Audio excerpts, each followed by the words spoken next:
বিক্ষোভের মুখে অভিষেক বন্দ্যোপাধ্যায়। নিহত তৃণমূল কর্মীর বাড়ি যাওয়ার আগেই সোনারপুর পৌঁছতেই অভিষেক বন্দ্যোপাধ্যায়কে ঘিরে বিক্ষোভ। আর এই ঘটনায় গ্রেফতার করা হলো পাঁচজনকে গ্রেফতার পুলিশের। ধৃতরা লাভলি মৈত্রর ঘনিষ্ঠ বলেই জানা যাচ্ছে। লাভলি মৈত্র সোনারপুরের প্রাক্তন বিধায়ক, তার ঘনিষ্ঠ যারা ধৃত তারা, এমনটাই জানা যাচ্ছে।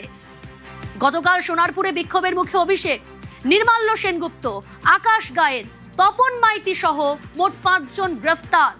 ধৃত 5 জনের মধ্যে 4 জনই লাভলির ঘনিষ্ঠ। লাভলি মৈত্রর বক্তব্য জানতে বারবার ফোন করা হয়, কিন্তু তার কোনো প্রতিক্রিয়া আমরা পাইনি। বারবারই ফোন তিনি কেটে দেন। আর ধৃত 5 জনের মধ্যে 4 জন লাভলি মৈত্রর ঘনিষ্ঠ। ধৃতদের একদিনের জেল হেফাজতের নির্দেশ আদালতের।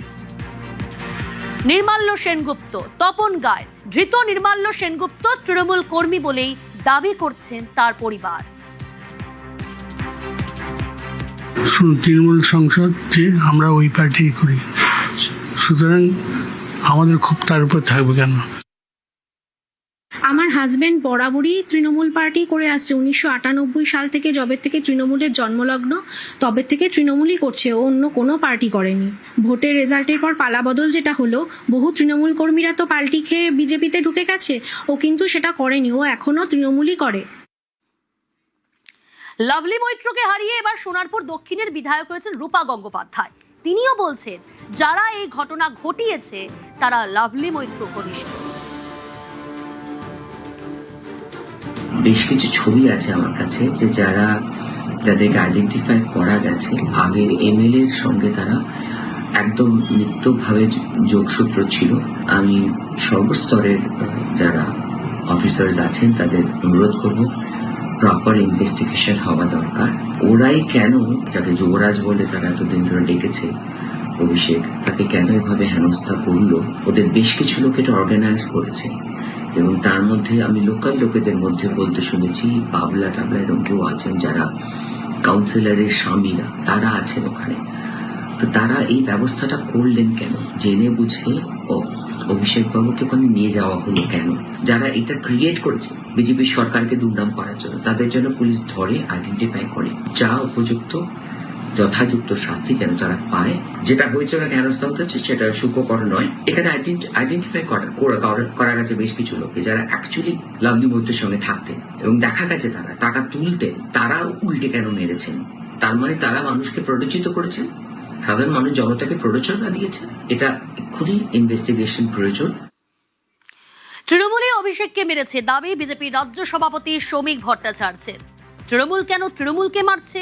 দলের বিক্ষুব্ধরা নয় তো? প্রশ্ন তুলেছেন সুকান্ত মজুমদারও।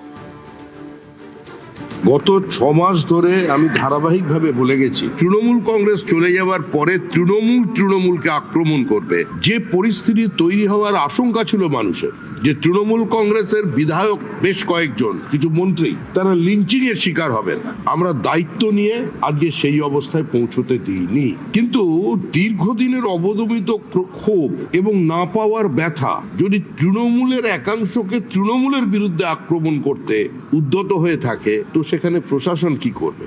আমরা যে কোনো ধরনের হিংসার বিরোধিতা করছি, এবং গতকালও যা হয়েছে তারও আমরা বলছি যে এটা কাম্য ছিল না, এটা হওয়া উচিত নয়। যারা অভুক্ত ছিলেন তারা এখন আক্রমণ করছেন। প্রশাসন যা ব্যবস্থা নেবার সে ব্যবস্থা নেবে, পুলিশের উচিত ব্যবস্থা নেওয়া।